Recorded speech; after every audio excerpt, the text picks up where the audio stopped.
¿Cómo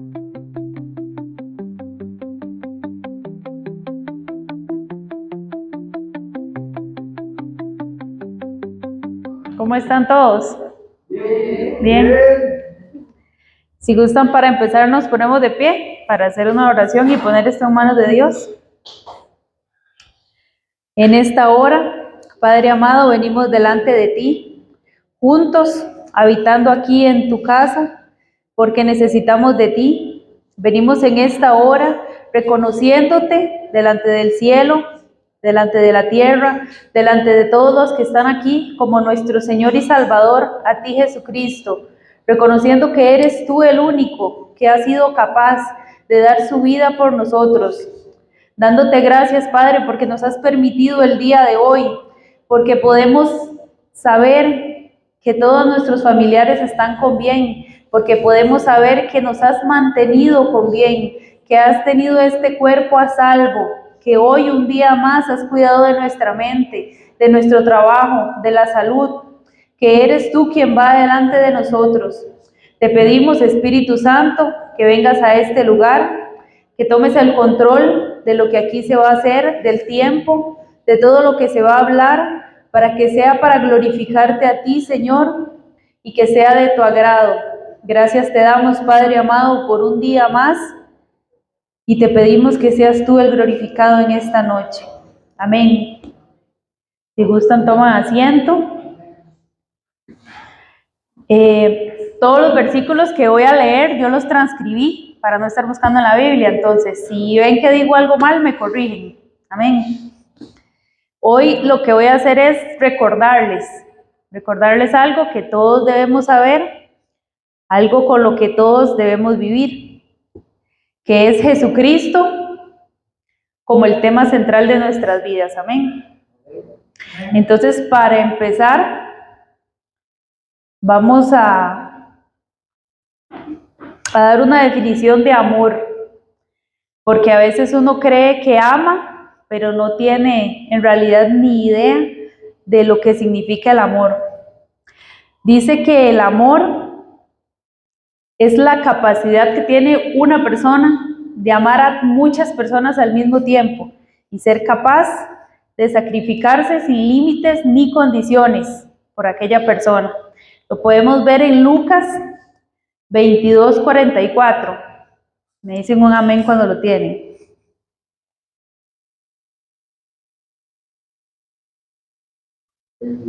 44.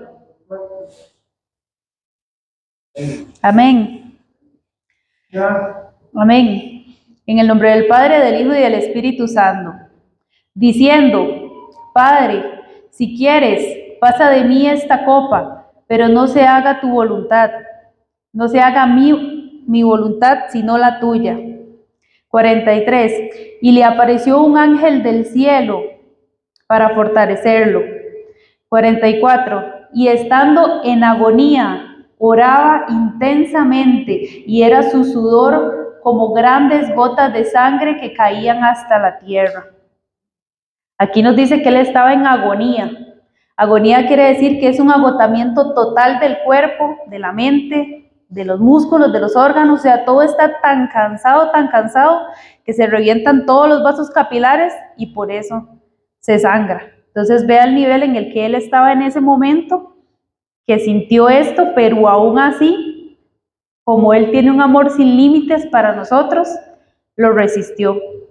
También podemos ver en Romanos 5:8. Amén.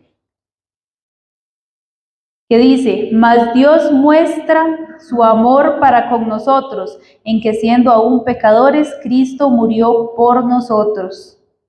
En el tiempo de antes, cuando alguien cometía un pecado y quería ser perdonado, pues se le daba una cuota, 2 becerros, 3 cabras, y dependiendo del pecado, pues daba sus ofrendas y así era perdonado.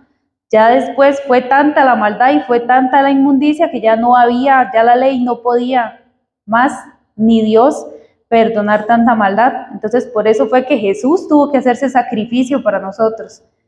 O sea, esa fue la única, ya no había otro precio, no había otra manera para que pudiéramos seguir existiendo. Él tenía que hacerlo y aún, o sea, no quería porque él sabía lo que tenía que hacer, pero aún así tuvo tanto amor, que esa es una de las características de las que estamos hablando hoy, que es su amor sin límites. También vemos en Romanos 8:32, que dice que no escatimó ni a su propio Hijo, sino que lo entregó por todos nosotros. ¿Cómo no? Con Él también nos dará todas las cosas. A veces el ser humano es un poco, no sé si será terco o no sé cuál será la palabra, pero no entiende en contexto todo lo que hizo Jesucristo. O sea, la gente dice, sí, Él murió por mí, Él me dio salvación, me dio vida, pero no entienden en realidad el sacrificio que se hizo. Entonces eso es lo que estamos recalcando aquí, ¿verdad? La grandeza de su gloria, que nos es revelada en este momento y nos va a ser revelada en el momento que Él venga nuevamente. Amén. El segundo punto sería el sacrificio de sí mismo. Dice que el sacrificio es una ofrenda en señal de homenaje y expiación. Esto era lo que les decía, ¿verdad? Que ya fue tanto que pues tuvo que darse Él a sí mismo para poder limpiarnos y hasta el día de hoy, pues, librarnos de nuestros pecados. Vemos que en Primera de Pedro 2:24 dice, quien llevó él mismo nuestros pecados en su cuerpo sobre el madero, para que nosotros, estando muertos a los pecados, vivamos a la justicia, y por cuya herida fuisteis sanados.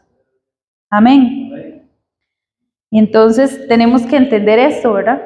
Porque siempre se nos olvida ese sacrificio, se nos olvida que Él fue varón perfecto.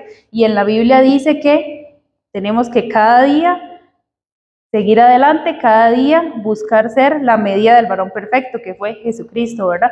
Que aún así no tuvo culpa de nada, mas sin embargo se hizo acreedor de todos nuestros pecados para que hoy pudiéramos estar aquí. Amén. También en Primera de Corintios 5:21 dice que no conoció pecado, pero por nosotros lo hizo, para que fuésemos hecho justicia de Dios en él. Amén. O sea, era la única forma, no había ya más forma, entonces tenemos que tomar en cuenta el sacrificio que Él hizo y tenerlo presente todos los días, porque los seres humanos se nos tiene que recordar todos los días y no debería ser así. Ahora al final les voy a leer un pasaje que es increíble que toda la creación y todo lo que es el mundo reconozca esto y no hay que estárselo recordando. Mas, sin embargo, a los seres humanos hay que estárselo recordando siempre porque si no se les olvida. Amén. Dice que el tercero es su promesa de perdón. Dice que la promesa es una expresión de la voluntad de dar o hacer algo por alguien. ¿Qué quiere decir la voluntad? Quiere decir que Él lo hizo porque quiso. Nadie lo obligó, ni nadie le dijo que lo hiciera. Él solito tomó la decisión por amor de hacerlo. Cosa que a nosotros nos cuesta, ¿verdad? Que decimos que amamos, pero a veces no somos ni siquiera capaces de hacer cosas simples ni para la familia, ni para los miembros de la iglesia, ni pues para la comunidad en general. Dice en Romanos 8:1, ahora pues, ninguna condenación hay para los que están en Cristo Jesús, los que no andan conforme a la carne, sino conforme al Espíritu. Amén. Entonces aquí nos está recalcando, ¿verdad? Que si estamos en Cristo Jesús, ¿verdad? No va a haber condenación para nosotros y todos esos pecados que ya Él llevó en el madero van a ser borrados por la eternidad. También en Primera de Juan 2:1 dice, hijitos míos, estas cosas os escribo para que no pequéis. Abogado tenemos para con el Padre, a Cristo Jesús el justo. Amén. ¿Qué quiere decir esto? Que aún ahora, desde el día que Él descendió después de su resurrección, sigue pidiendo por nosotros, sigue clamando y sigue intercediendo por lo mismo que les digo, que se nos tiene que estar recordando la salvación que ya tenemos. Amén. La otra dice que es que siempre ora por nosotros. Dice que la oración Es el momento de comunión que tenemos con Dios, que se nos fue dada por medio de la muerte de Jesús y por su constante súplica. Quiere decir lo que les acabo de decir, que Él pasa constantemente orándole al Padre por nosotros, pidiéndole que tenga misericordia, enseñándole el sacrificio que Él hizo, enseñándole sus llagas, enseñándole que Él dejó su carne, sus órganos, que dejó todo en la cruz, para que nosotros hoy podamos estar aquí y podamos tener todos los beneficios que Él nos ha dado y sin hacer nada. Amén.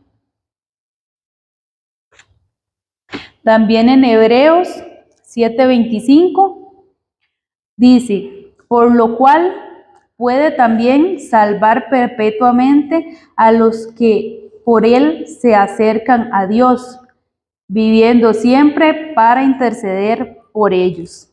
O sea, quiere decir que en tantos años, que en tantas veces que le hemos fallado, tantas generaciones que han pasado, que han fallado, Él no se cansa, no se desilusiona, no reclama y no duda, ¿verdad? Y en seguir clamándole al Padre por el perdón para nosotros. Amén. El siguiente dice que es su victoria sobre Satanás. Dice que la victoria es una superioridad o una ventaja que conseguimos respecto al contrario o al contrincante, ¿verdad? Dice en 1 de Juan 3:8 que el que practica el pecado es del diablo, porque el diablo peca desde el principio. Para esto apareció el Hijo de Dios, para deshacer las obras del diablo. ¿Qué quiere decir esto? Que en un principio este mundo le pertenecía a Satanás. Todas las cosas que en él habían eran de él las gobernaba. Pero al Cristo vencerlo, o sea, vencerlo en la muerte, ya no tiene ese derecho y todas las cosas en la tierra, sobre la tierra, debajo de la tierra y todo lo existente, solo le debe la gloria y la honra a Jesucristo nada más. Amén. Incluidos nosotros. Pero eso siempre se nos olvida también. Entonces son cosas que aunque ya sabemos, que nos lo han dicho muchas veces, se nos olvidan una y otra vez y es necesario que nos las estén recordando. En Hebreos 2:14 dice, así que por cuanto los hijos participaron de la carne y la sangre, él también participó de lo mismo para destruir por medio de la muerte al que tenía el imperio de la muerte. Esto es el diablo. Amén. Por cuanto los hijos participaron de la carne y de la sangre. ¿Y cómo llegó la salvación? Por medio de la carne y de la sangre de Jesucristo. Porque cuando fue la crucifixión, Él quedó en pedazos. O sea, no, ni siquiera quedó con figura, ni siquiera los órganos, nada. Quedó totalmente deshecho. Que si en esta actualidad alguien tuviera que hacer algo así, me imagino que nadie lo haría. O si habría alguien aquí dispuesto a hacerlo. Tal vez ni siquiera aguantaríamos mentalmente la presión, porque eso que les decía de que él sudó sangre, o sea, estaba bajo tanto estrés. Yo no sé si alguno aquí les ha dado un ataque de pánico o han tenido un episodio de estrés. O sea, uno cae ahí muerto en 2 momentos, ni siquiera aguanta ni 10 minutos. Y él, estamos hablando que aguantó horas de sufrimiento, solo para que usted y yo estuviéramos aquí, solo para aplacar la ira que Dios tenía contra nosotros, porque ya no había manera, ni con becerros, ni con nada, o sea, ya no había forma de aplacar esa ira que por nuestra culpa habíamos generado en Dios. Amén. Dice que la otra, la más importante, aunque todas las cosas sobre Jesucristo son importantes, dice que es la grandeza. Dice que la grandeza es un tamaño excesivo en magnitud, en amplitud, en vastedad, en holgura, en inmensidad, en majestad y en poder. O sea, todas las cosas las tiene. Es el máximo en todo. No hay nada que Él no tenga. Amén. Dice en Efesios 20, del 21 al 23. Dice, la cual operó en Cristo, resucitándole de entre los muertos y sentándolo a la diestra en lugares celestiales, sobre todo principado y autoridad, poder y señorío, y sobre todo nombre que se nombra, no solo en este siglo, sino también en el venidero. Amén. Entonces quiere decir que Cristo Jesús no tiene límites, que es igual que Dios, porque dice que Dios es supereminente, o sea, que es demasiado, que es el máximo que puede existir. Entonces dice que no hay límites de las cosas que Jesús puede hacer, que esto se nos ha sido revelado a nosotros, pero se nos olvida constantemente. ¿Constantemente en qué? Se nos olvida cuando nos sale mal un trabajo, se nos olvida cuando se nos enferma alguien, se nos olvida cuando no tenemos plata, se nos olvida cuando tenemos que tomar una decisión, se nos olvida porque no entendemos que todas las cosas a Él le pertenecen. Entonces ahí cada día flaqueamos, porque cada vez que tenemos que tomar una decisión, por más pequeña que sea, no comprendemos esto, porque si lo comprendiéramos, ni siquiera habría duda, no habría temor, no habría nada, porque ya Él tiene todas las cosas perfectas. Y dice que Dios ya escribió nuestro futuro, dice que nos hizo hechuras, en Efesios 2:10 creo que es, dice que nos hizo hechura en Cristo Jesús, para que vivamos todas las cosas que ya Él hizo para que nosotros hagamos. O sea, hasta eso. Ni siquiera tenemos que preocuparnos en hacer algo. Solo tenemos que preocuparnos en qué, en reconocerlo, en darle la honra, en darle la gloria y entregarnos a Él y ser partícipe de todas estas características que necesitamos para llegar a qué, a la medida del varón perfecto. También, ¿cuál es la medida del varón perfecto? Dice que el varón perfecto es aquella persona que tiene todas las cualidades propias de la naturaleza y de las condiciones de alguien. ¿Qué quiere decir esto? Que tiene todas las características, todas las cualidades que tiene Dios. Por eso es el varón perfecto.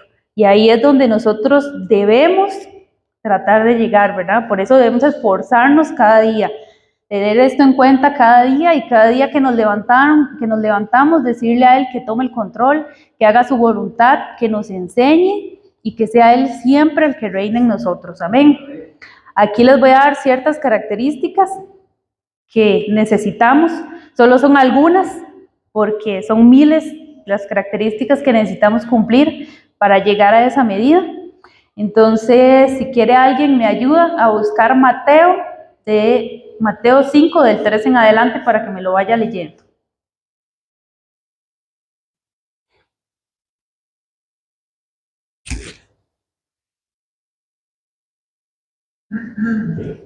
Me dicen un amén cuando lo tienen.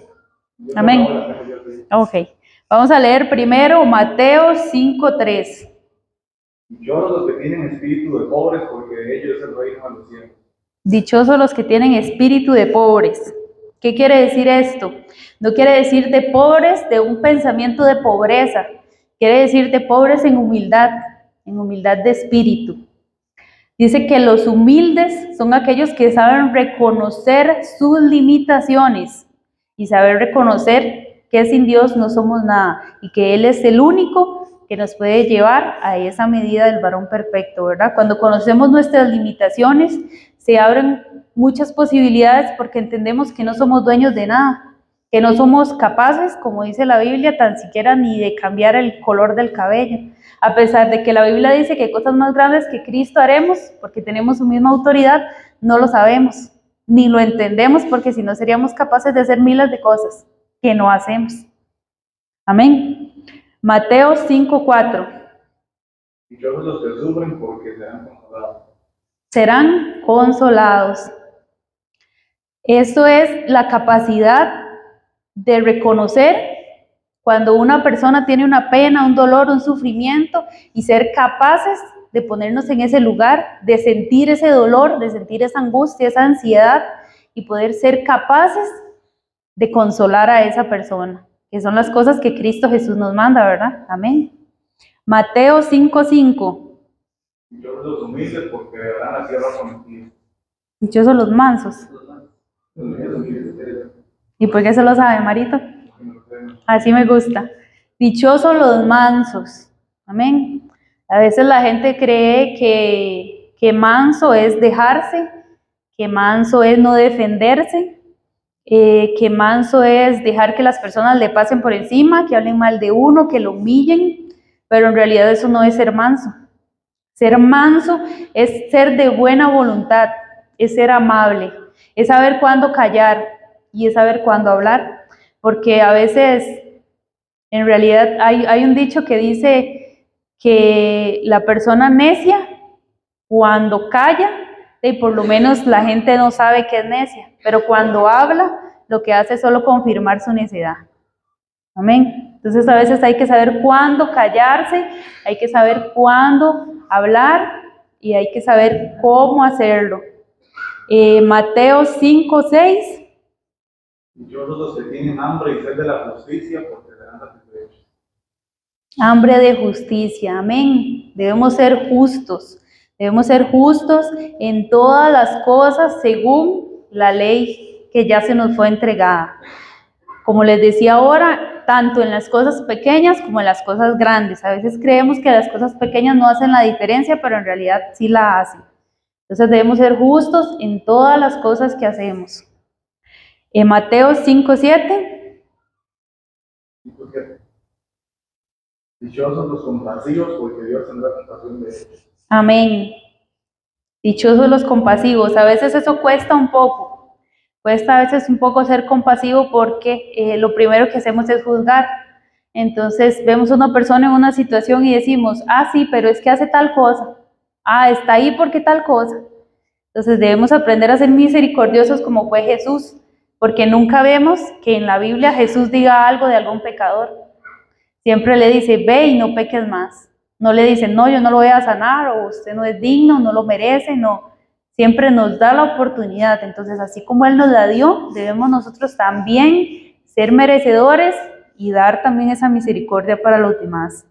Mateo 5:8. Dichosos de corazón limpio, porque verán a Dios. Dichosos los de corazón limpio. ¿Cómo cuesta tener un corazón limpio, verdad? Porque pensamos cosas que no son correctas, vemos cosas que no son correctas, la mente nos vuela en las tonteras que no debemos de estar pensando. Pero, ¿cuál es la ventaja? Que cada vez que tenemos un pensamiento, una mala idea, un sentimiento que no debe de ser, porque me imagino que a como yo, les pasa aquí a todos.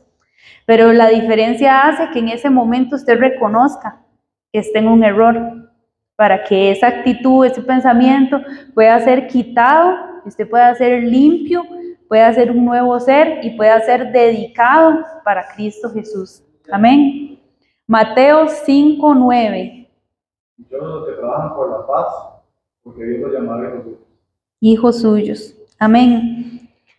Aquí es donde siempre debemos ser mediadores, en todas las situaciones, en todo siempre debemos ser mediadores. Yo soy una persona que me cuesta mucho, si veo a alguien en un error o si sé que está haciendo algo mal, me cuesta mucho decirlo. Me cuesta mucho decirle, mira, usted está haciendo esto mal o eso sí no es, eso.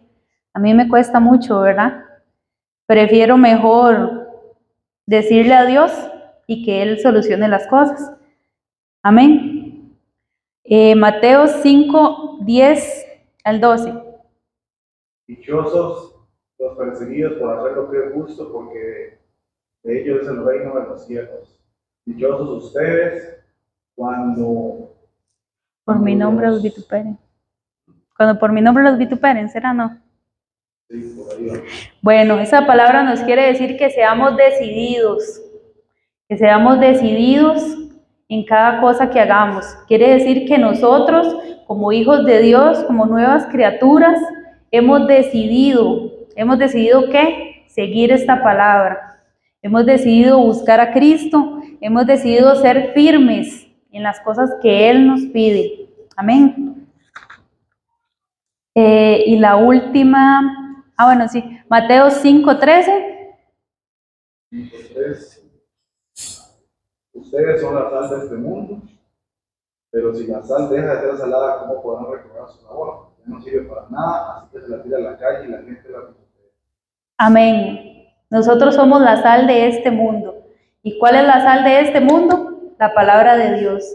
Entonces, si no tenemos clara cuál es la palabra de Dios, si no tenemos claro lo que aquí dice, no podemos ser esa sal. Entonces, tenemos que esforzarnos día a día por tener el conocimiento pleno de lo que dice la palabra, ni quitarle ni ponerle. Amén. Y el último sería Mateo 5:14. Ustedes son la luz de este mundo, una ciudad en lo alto de un cerro no puede esconderse. Ustedes son la luz de este mundo. Amén. ¿Qué quiere decir? Que como Cristo vino, como dio ejemplo, como cuando le dijeron a Pedro, creo que fue, que tú andas con Él, hablas como Él, vistes como Él. ¿Estamos siendo nosotros iguales?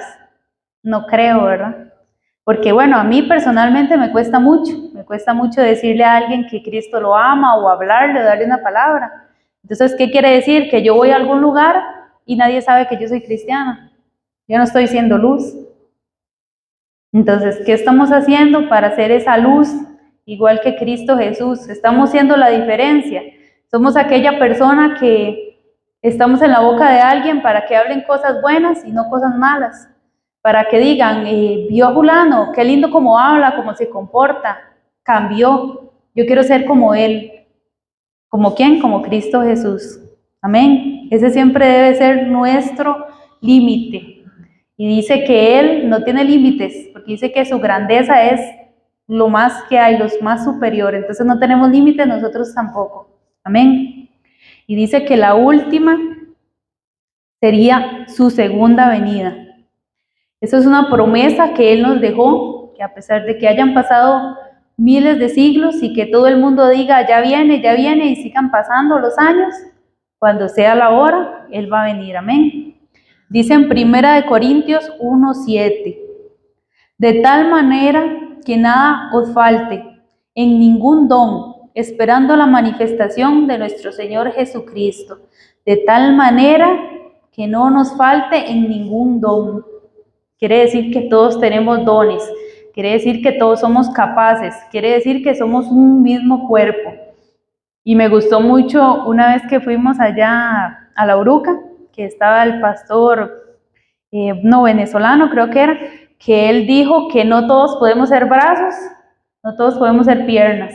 Unos tienen que ser brazos, unos piernas, unos codos, otros ojos. Amén. Entonces, todos tenemos un lugar dentro de la iglesia, todos se nos han dado dones por igual, todos estamos capacitados para que trabajemos en la obra de diferentes maneras. Unos serán más cargas que otros, unos tendrán más dones, a otros les costará un poco más, pero todos tenemos la capacidad de formar el cuerpo de Cristo. Amén. Me buscan 1 Corintios 1 del 5 al 8.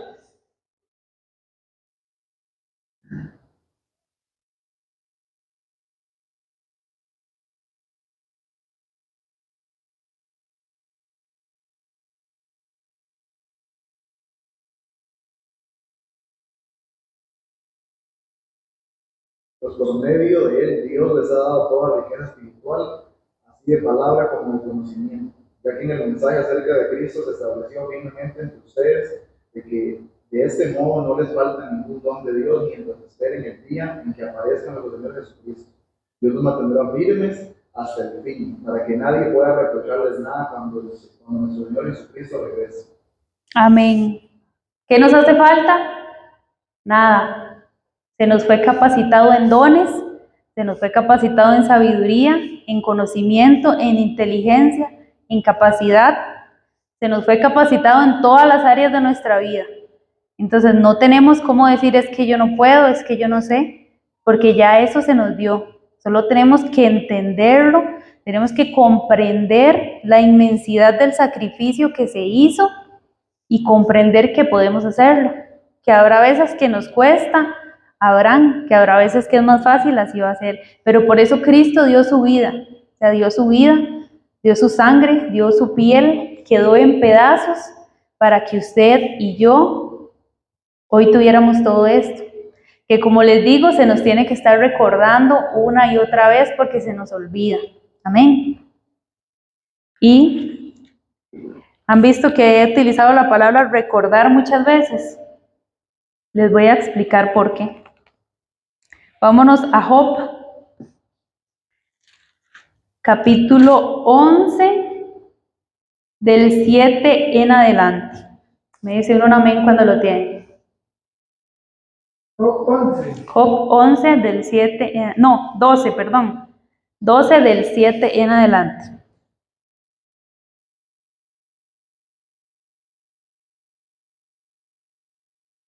Dulce. Amén. Sí. Dice así: y en efecto, pregunta ahora a las bestias, y ellas te enseñarán, a las aves de los cielos, y ellas te lo mostrarán. O habla a la tierra, y ella te enseñará. Los peces del mar te lo declararán también. ¿Qué cosa de todas estas no entiende? Que la mano de Jehová la hizo. ¿De qué está hablando aquí? Nos está hablando de las bestias, de las aves, de la tierra. En su mano está el alma de todo viviente y el hálito de todo género humano.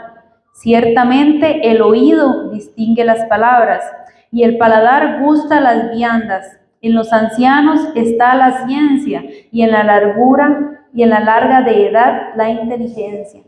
Por eso le digo que nos tienen que estar recordando. Y aquí dice que toda la creación sabe quién es Dios, quién es Cristo, qué hicieron. Y todos lo reconocen, excepto nosotros, que nos tienen que estar diciendo una y otra vez que Cristo murió por usted, que Cristo dio la vida por usted, que se sacrificó por usted, que entréguele su vida, que si ya lo aceptó. Somos los únicos de toda la creación que nos tienen que estar recordando una y otra vez el sacrificio que hizo Cristo Jesús por nosotros. Amén.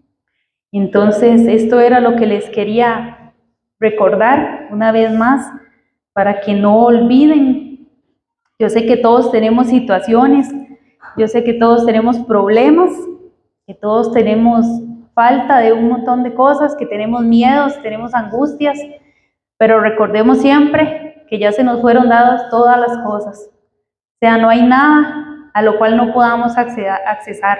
Ya todo lo tenemos en nuestras manos. Entonces, entendamos esto, no lo saquemos de nuestra mente. Trate de recordarlo cada día que usted se levanta y de entregarle ese día a Cristo, darle esa vida suya a Cristo, la vida de sus hijos, de sus hermanos, de todas las cosas que usted ama, de dejar todo en manos de Él. Amén. Yo sé que me imagino que, como les digo, todos tienen muchas cosas que pedirle a Dios. Me imagino que todos quieren pedirle ahorita, pero yo les voy a pedir que no le pidamos nada, que nada más esta palabra que les acabo de dar, que la recordemos. Démosle gloria, démosle honra por todo eso que ha hecho, que en realidad es a lo que somos llamados. No somos llamados a estarle pidiendo porque ya Él sabe de lo que tenemos necesidad primero y ya Él escribió nuestra vida. O sea, entonces si entendemos eso, si entendemos su grandeza, todas las cosas Él las hizo perfectas. Y si dice que los seres humanos, siendo hombres, dan cosas buenas a sus hijos, ¿qué más no nos daría Dios? O sea, nuestra vida es perfecta. Solo que nosotros en nuestros afanes y en olvidar estas características de la muerte de Cristo, se nos va la vida, se nos van los años y perdemos la salvación. Amén. Porque no el estar aquí parados o estar ahí sentados o decir voy a la iglesia 2 veces por semana, eso no nos va a dar salvación. Sino reconocer esto y luchar cada día por llegar a esa medida del varón perfecto. Amén. Si gustan, entonces se ponen en la posición que quieran. Vamos a darle...